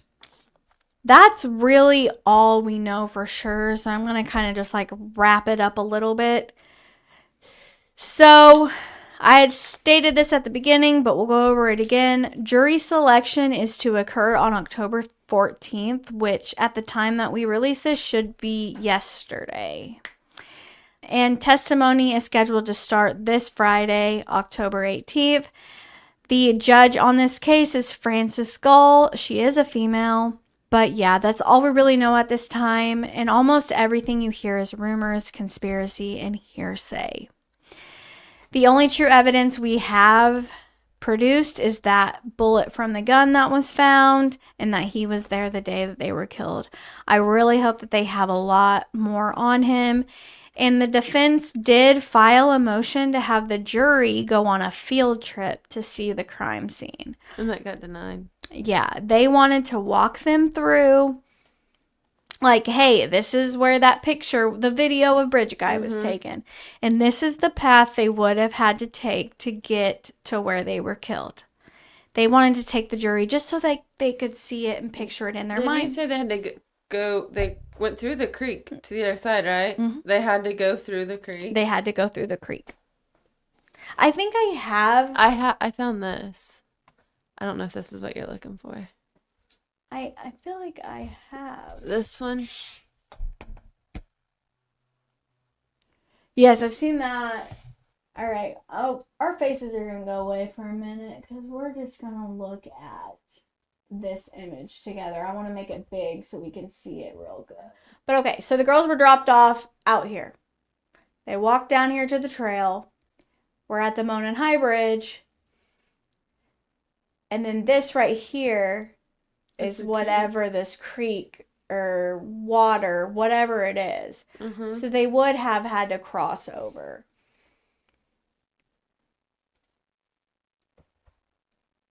I do have some other pictures. Let me see. How did they get from, like, off the bridges or paths, I guess? You go down the hill. I don't think they went on a path. I think they walked through the... In the video, there's a video of Bridge Guy at what time? 2:30? 2:15, between 2:30? 2:00... Yes, 2:15 to 2:30.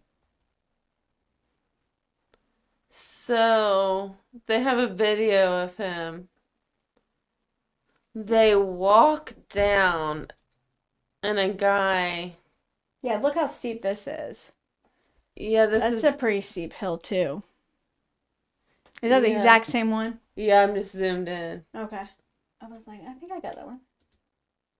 Yeah. Because they say this crime scene tape. Oh, yeah, here's a good one. So, here's the bridge. They would have walked down here somewhere. Across, is this a road? They went across this road, down this hill, and through here. Right over here. One guy got two girls across a creek that looks like a lake, down steep terrain. And by the time he does that, the dad's there looking. Right? Walking and calling. It depends how quickly he did it. But I mean, from that picture on the bridge, even say it's early, say it's 2:15. say The dad's there within an hour. They could have been killed within 15 minutes. I don't know.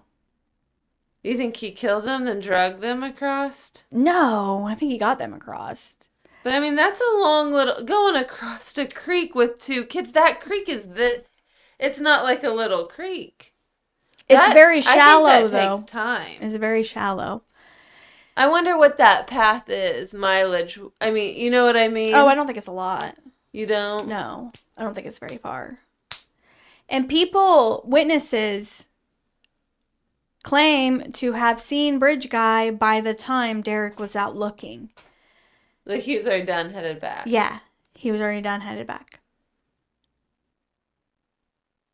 So they think one person killed two girls, posed them, Left all these symbols and... I don't know if I believe it was just one person. That's really hard for me to imagine one person pulling that off in that short amount of time. Yeah. And I also read there's no blood cross-examination. There's none of Libby's blood on Abby and none of Abby's on Libby. Yeah, I hadn't heard that part. Yeah, that was part of that evidence. So that means he got completely clean after one and didn't get any of that, whatever he used on the other. There's no, it says cross-contamination of any. And you would think if one person just did that when they went, that some of that one would be on that one. That's very strange to me. Do you think just one person did it? I have... like thinking outside the box. I mean, I know a lot of people believe he did it. Mm-hmm. A lot of people believe more than one person did it, though. They do? Yeah. Oh, okay. I just don't think there's anything tying another person there. But, I mean, I've said this. I feel like I may have even said it at the beginning that the prosecution better have some really damning evidence that pretty much puts him there, because as a juror, I don't think I could convict him with what I know right now.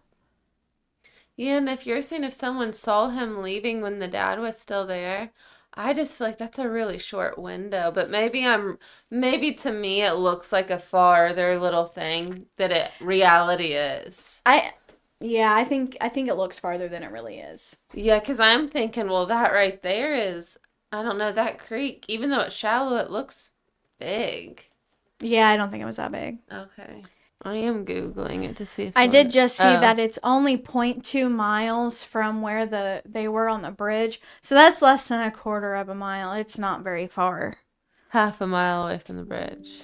Oh, see, something I just said 0.2. So I don't know which. Pretty close. Yeah, it's not far. Anyway, like I said, Well, that's a lot close proximity than what I was imagining. You're thinking so that kind of changes my mind, because I was just thinking that's a long little jaunt. Well, and I think the girls were trying to be smart. I think they were trying to go along with their abductor. I think they were trying to be smart about it by, like, getting video of him and getting voice of him. And I think they were trying to be smart by just doing what he said and not making a fuss about it, because he may have had a gun and they may have been afraid that he was going to shoot him right then. Yeah, and there was like a bullet casing or something at the scene, right? Yeah. So anyway, we'll get back to what the defense wanted. So the defense wanted them to go on this, to see the crime scene, to see it for themselves, get a picture in their head so that they at least had an idea of what it looked like. However, I am fully against this, because the defense wants them to go on this field trip in October.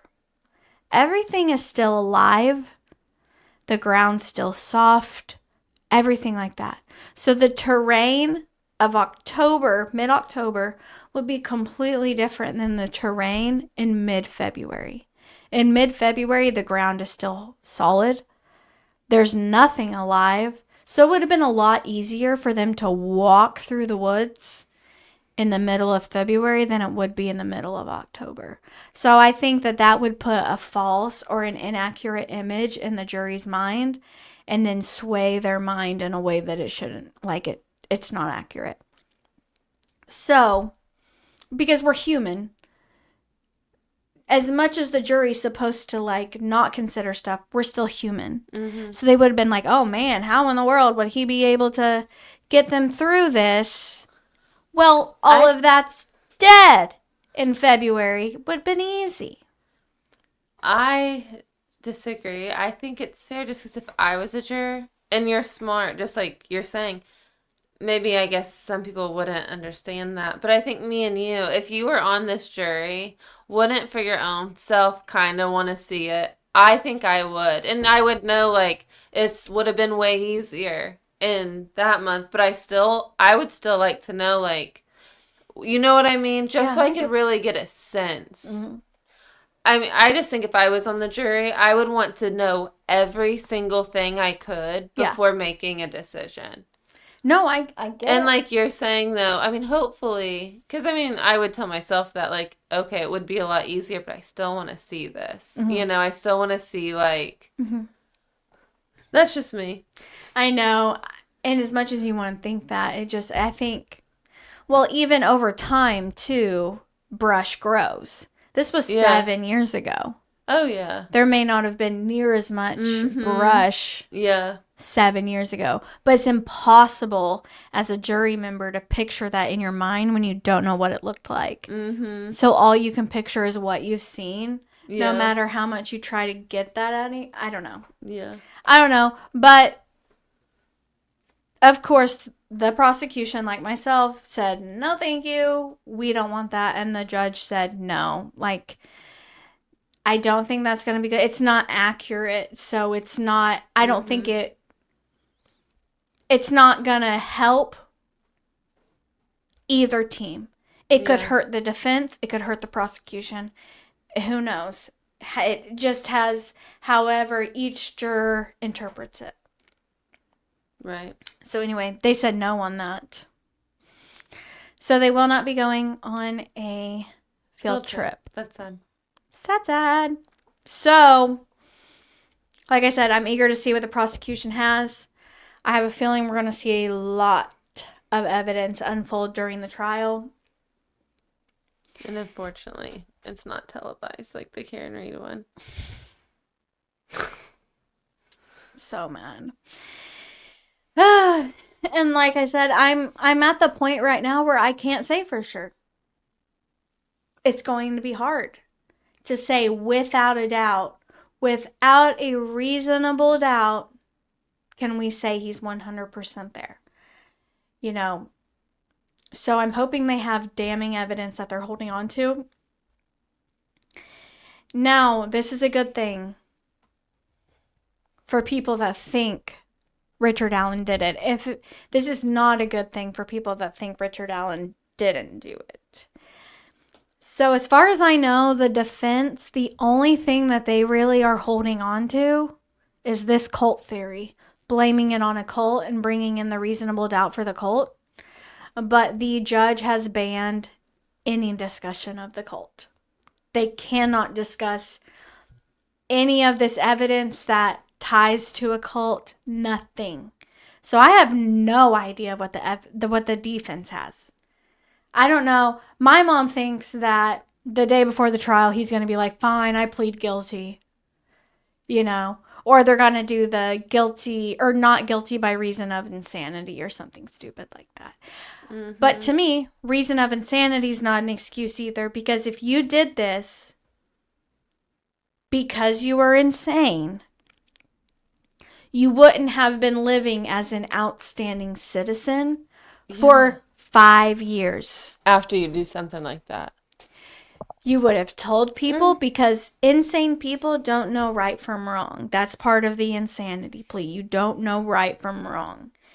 And so if you keep it a secret for 5 years and not tell anybody, you obviously know something right from wrong. Yeah. And if you're an outstanding citizen with 0 complaints and 0 run-ins with the law, you're not insane.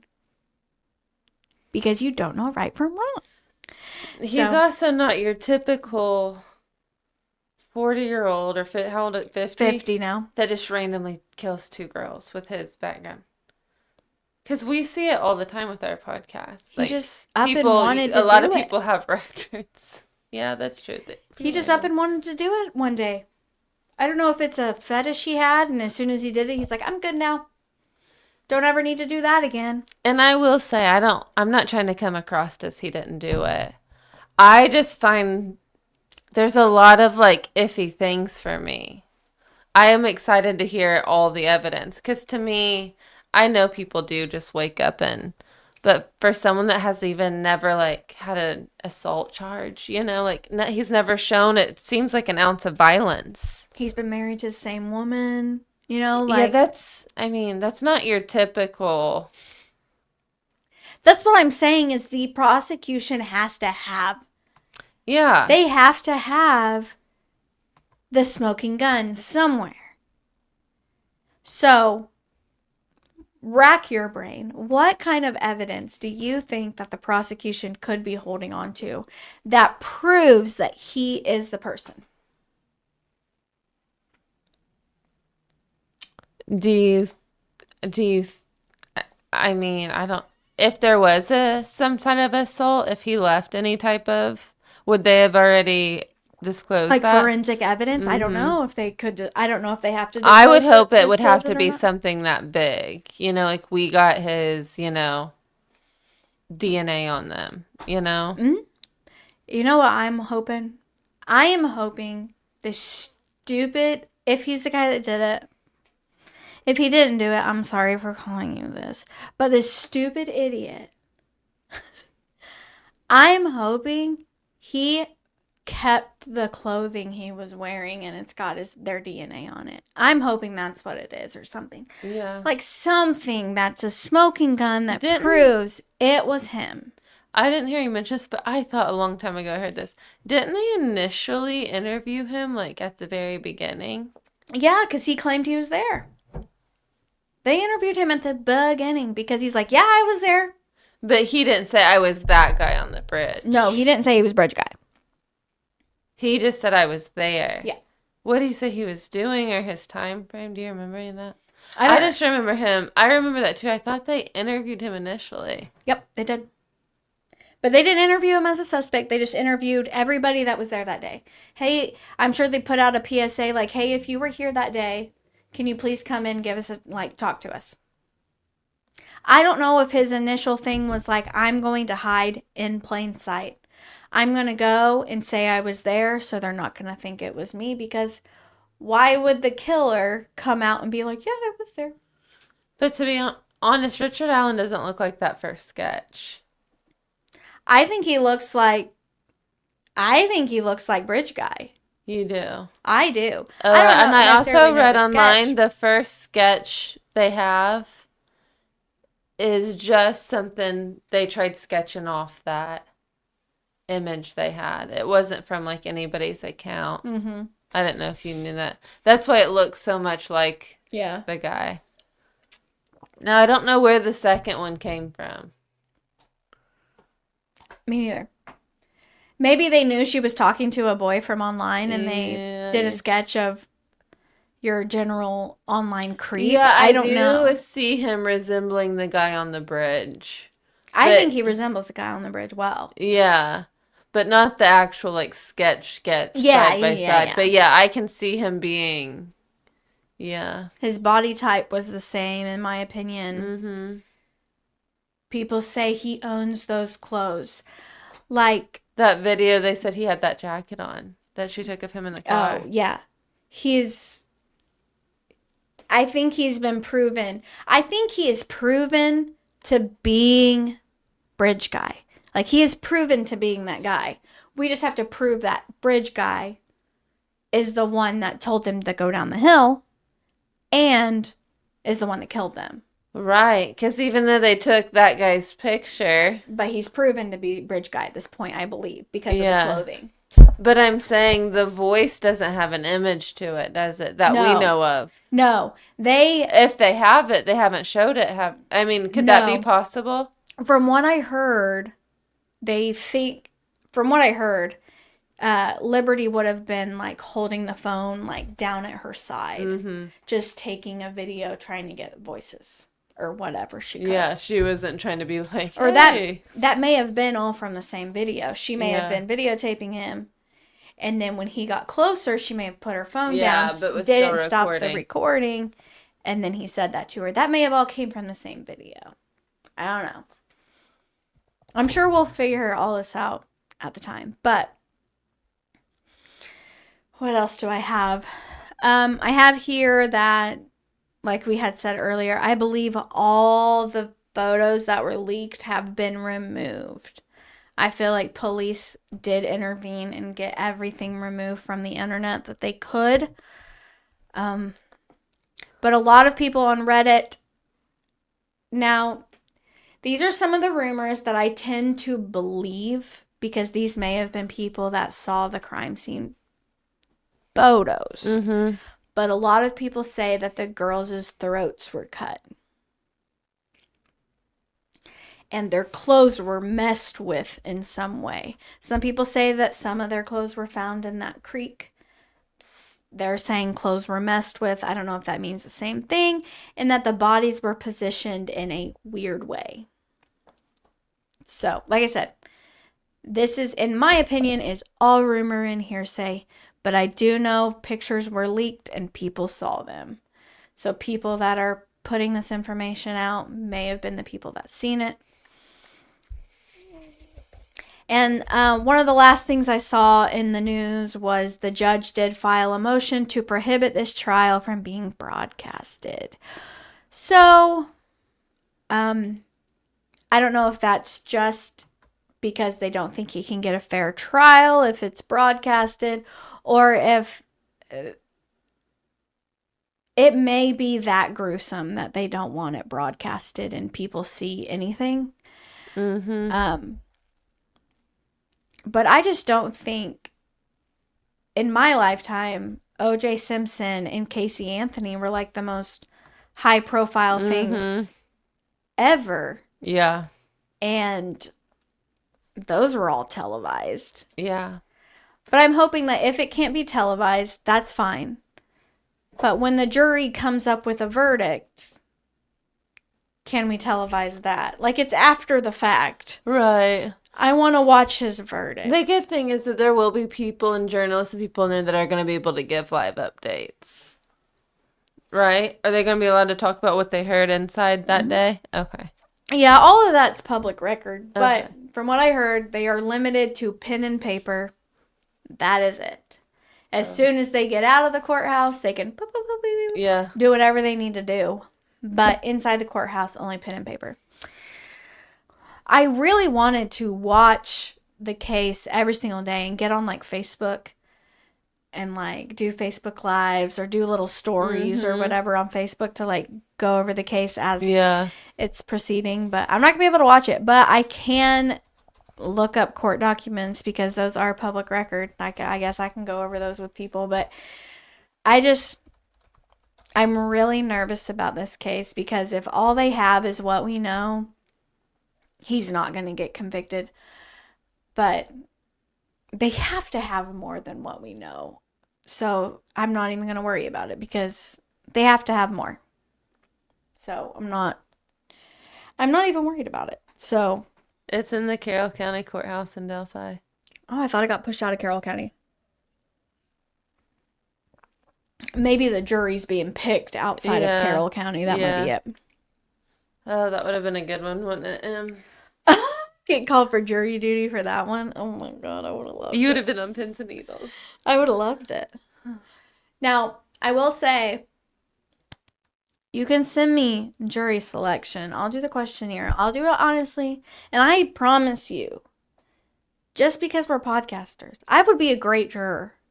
I would look at the evidence. I would not have a biases. I would look at everything. You think they're already picked?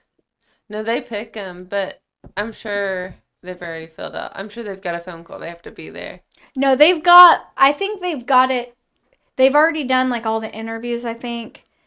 Like, because jury selection takes a while. You got to send out all the questionnaires, and then you got to pick your people. And then from that list, I'm pretty sure the prosecution and the defense both like interview every potential juror, and then they pick their jurors. Does that start the first day of trial? Yes. So I'm pretty sure the jury selection will happen yesterday when this podcast releases. So I'm pretty sure this will happen on October 14th, which is a Monday. That's not far. No, it's a week away in current time. It starts yesterday. Ooh, this is confusing. So, yeah, but by Friday, we should be having testimony. And it's supposed to be a 14-day, like it's scheduled to be a 14-day trial. Look how long Karen Reed's went on. I don't know how long this one will go on because I don't know what the defense has. The only thing they have is the freaking cult theory, and that can't even be discussed. What does everybody else think? I have got to know what everyone else thinks about the Delphi case. I was going to ask you. Okay, what were you going to ask me? Why do you think she won't let them discuss that?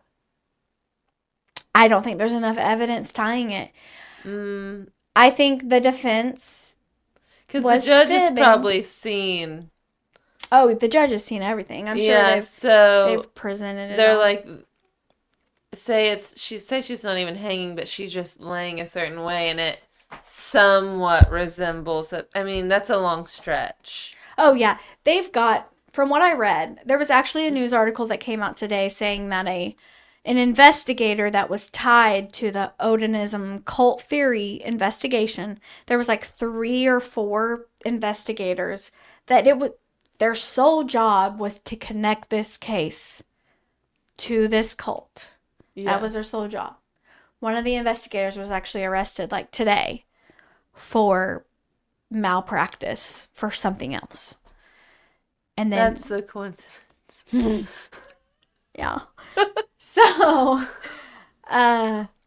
did he find a connection or no connection? No, they were the ones that were making the connections. So, say Abby, they all made connections to it. Yeah, they were all working to make connections to it. And he got arrested. Yeah, they were all working to make shit up. That's what a defense does. Okay, they make stuff up. Okay, so they were hired by the defense? Yes. Okay. To investigate this and make connections. They didn't just randomly make a connection. They were hired to make connections. Okay, I thought these were like independent that came in and saw a connection. As far as I know, they were hired by the defense. Okay, so anyway.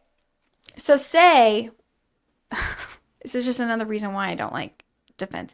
This is all made up in my head. I am not saying this is true. Okay? So I want that to be said before I say anything further. Okay, so the defense says Abby's body was found in a way that resembled Odin being hung by the world tree or whatever. And it shows him with his hands above his head with a spear in his chest. What if Abby was literally laying on the ground and her arms were just above her head? Oh my gosh!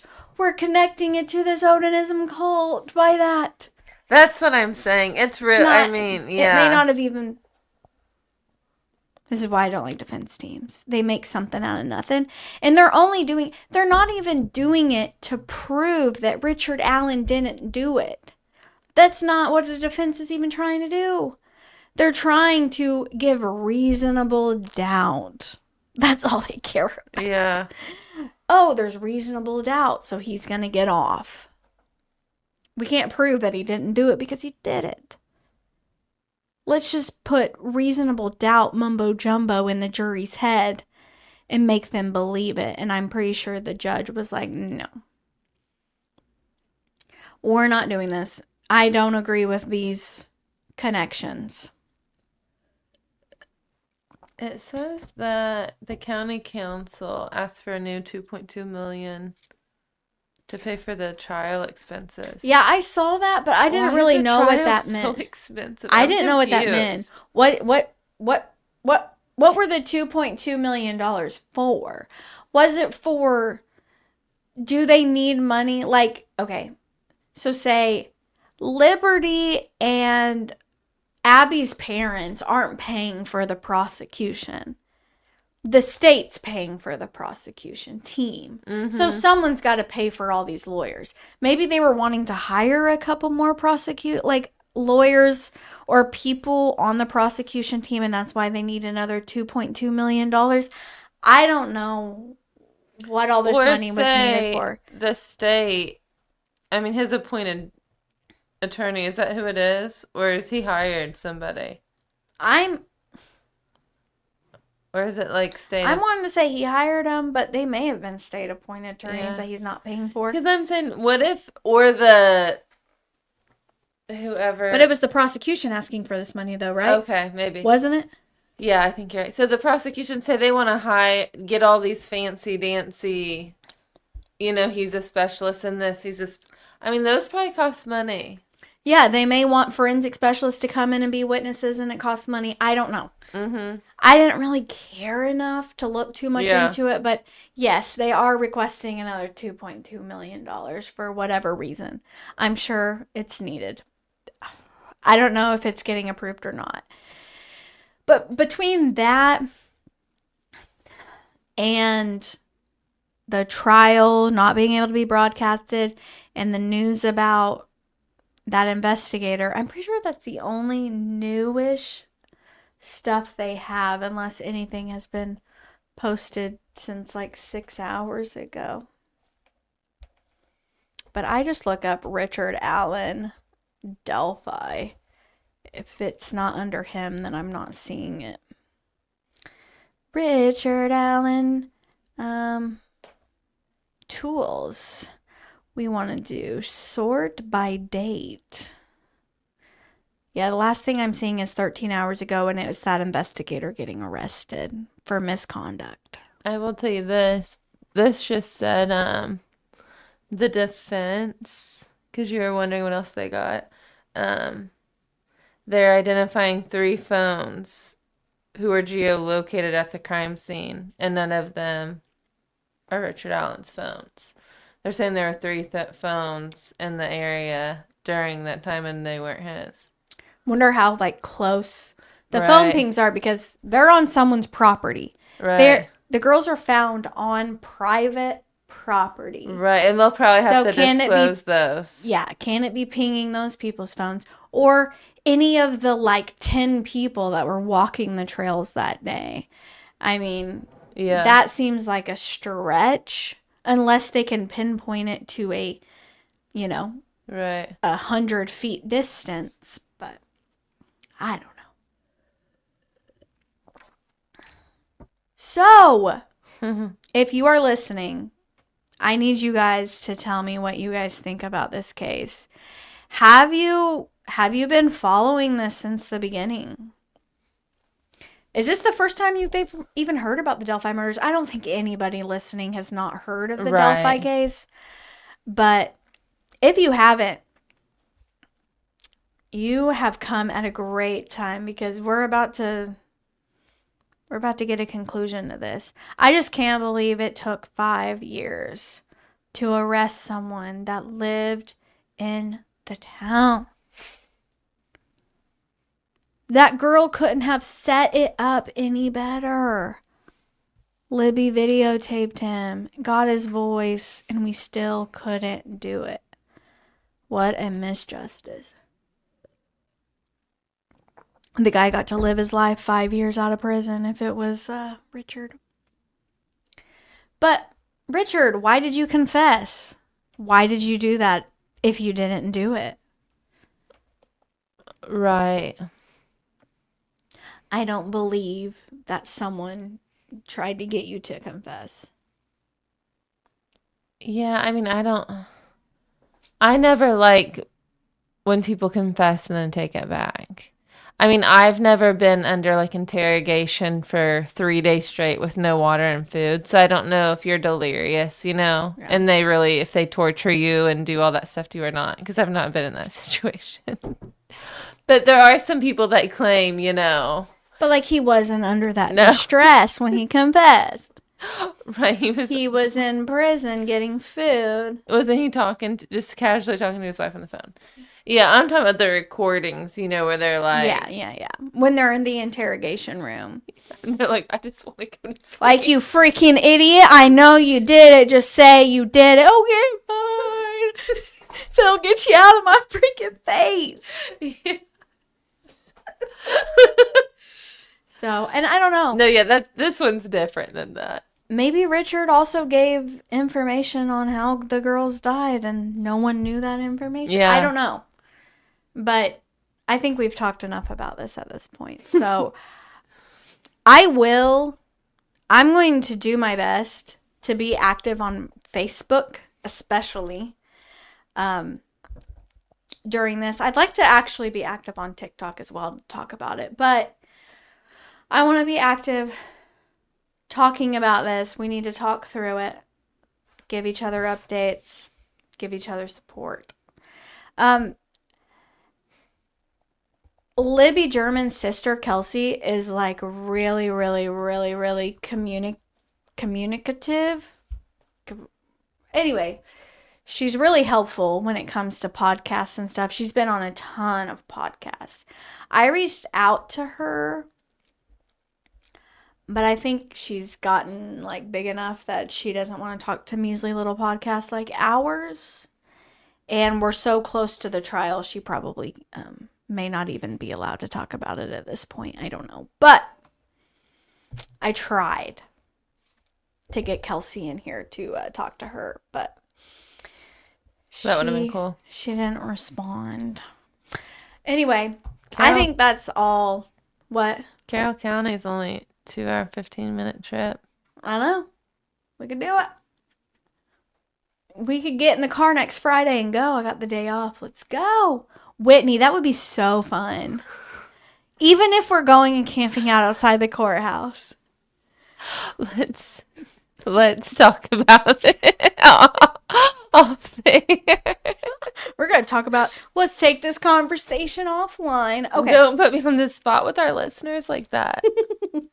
You know what? Who knows? We could take a field trip.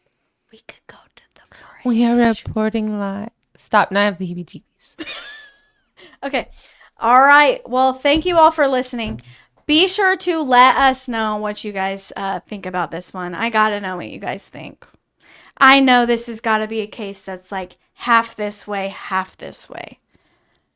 I don't even know which way I'm on at this point. I've got to see what... I am hopeful that the prosecution has more. That's all I can say at that point, because I want them to have the right guy. Yeah. It took all this time for them to arrest somebody, so hopefully they have the right guy. Like, surely they have the right guy. They didn't just arrest somebody to arrest somebody. If they would have done that, they would have done it, like that year and not 5 years later. So they got to have the guy. I'm very hopeful. Didn't they have another suspect at one point in time, or am I making that up?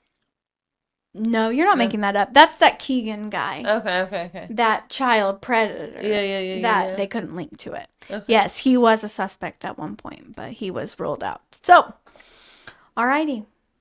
Well, thank you all for listening. Please don't forget to hit that like button. Give us a rating on Spotify, Amazon Music. Watch us on YouTube. Apple Podcasts. Yeah, watch us on YouTube. It's fun. It is fun. I like our videos. And I hope you all like them too.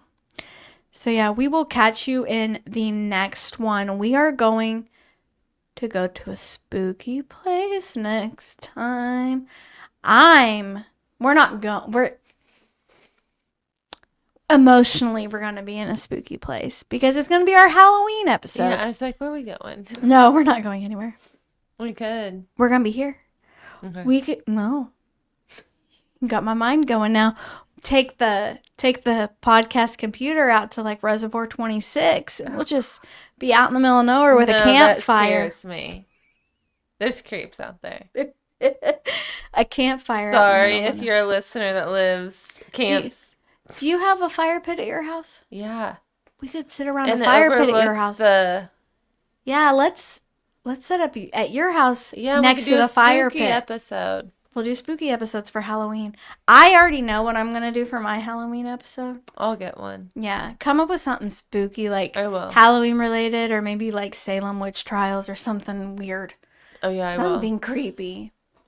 Ooh, we may be coming at you from somewhere else next time. That would be fun. Yeah, we're going to do that. I'll get that set up. Okay. Love that for us. Okay. We will catch you all in a spooky place. Have a good one. Good night. Bye. Bye.